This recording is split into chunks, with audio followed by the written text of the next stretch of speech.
வணக்கம் நண்பர்களே.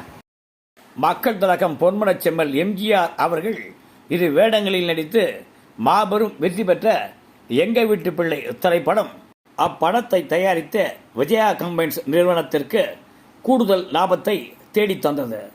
1965 ஆண்டின் வெளிவிழா படமாக அமைந்த இத்திரைப்படம் மக்கள் திலகம் நடித்த முந்தைய படங்களின் சாதனைகளை முறியடித்து வசூலில் ஒரு புரட்சியையே ஏற்படுத்தியிருந்தது எங்க வீட்டு பிள்ளை திரைப்படம்.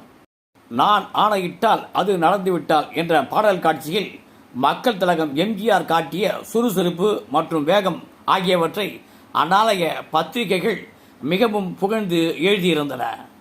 இதே படத்தை இந்தியில் தயாரித்த போது இந்தி பட ஹீரோ எம்ஜிஆர் அளவுக்கு என்னால் சுறுசுறுப்பாக செய்ய முடியாது என்று ஒப்புக்கொண்டார். நன்றி, வணக்கம்.